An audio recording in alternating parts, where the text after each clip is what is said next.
What's up, everybody? Welcome back to another episode of Understanding Adulthood. We are on our way to get some work done on the computer.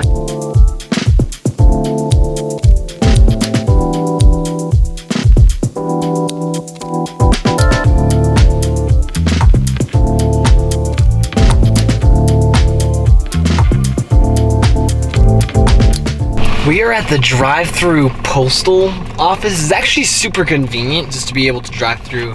I have been working on my computer on this website for Burrow, which I've mentioned before.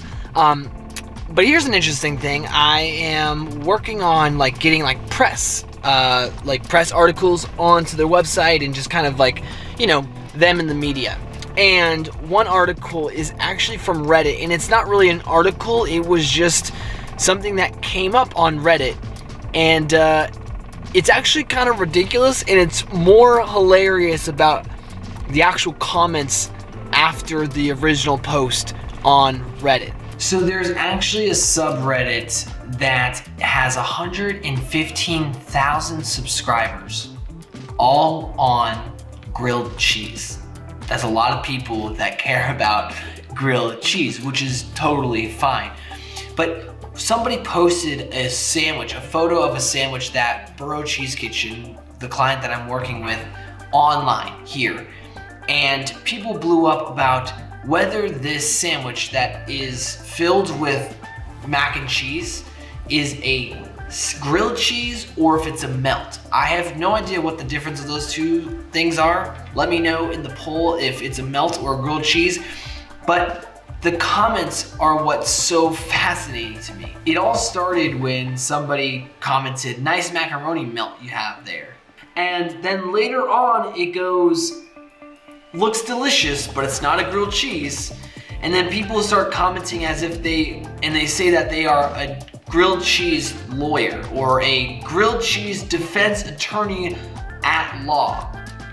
Then eventually gets to, "No, it's a melt, F your opinion, F your melts and the bread they wrote in on." And it just goes on and on. And it's fascinating that people care about this.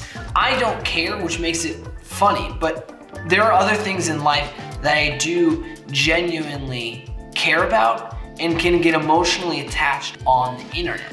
The internet is a great place to gain a lot of information. You're able to communicate to anybody in the world.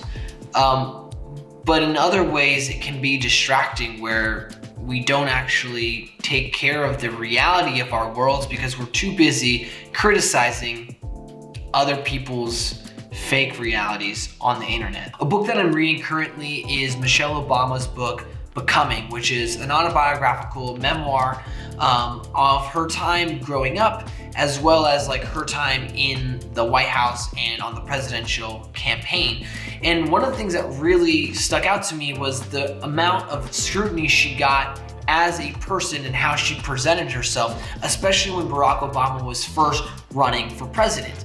There was a lot of talk about how she looked, what kind of clothes she was wearing, the kind of demeanor that she brought, and there was a lot of things that she was trying to do, but she felt like the media was more worried about how she looked versus what she was actually talking about. I think it's really crazy how easy it is for us to criticize other people or judge people from behind our screens. But that's easy because to judge ourselves and to actually look into our own lives is hard. And now we've used the internet as a way in which to escape ourselves, escape our reality, and escape looking at where we fall short.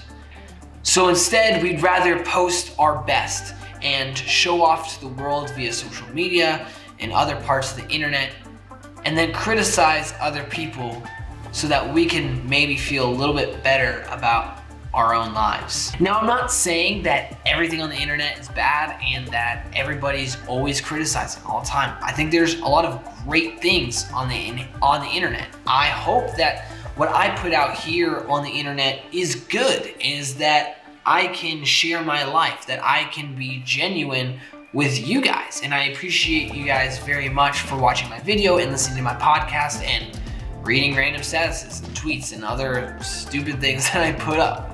There's also a lot of bad, and I'm a part of that problem. What would it look like if we spent half the amount of time that we do on the internet now and spent it on our lives, real world lives? What could we improve? And what kind of world would we actually live in? Instead of taking a lot of time crafting the best tweet to retort somebody's sly comments, we could actually go out and serve our community. We could actually do things that we talk about on Twitter. The internet is a tool, and we need to keep it a tool. But we can't let that tool distract us from the realities of our lives and dealing with ourselves, although that is a very hard thing to do. I cannot encourage you guys enough to seek your own life. Seek bettering yourself today and not worrying too much about other people, what they're wearing, and what they said. Thank you guys so much for watching this video. It means the absolute world to me. I make a podcast every single day, and today I talk more about the internet and my interaction with the internet and how I want to improve my life versus spending most of it on the internet. Guys, I'll see you tomorrow in the next episode of Understanding Adulthood. Peace and love.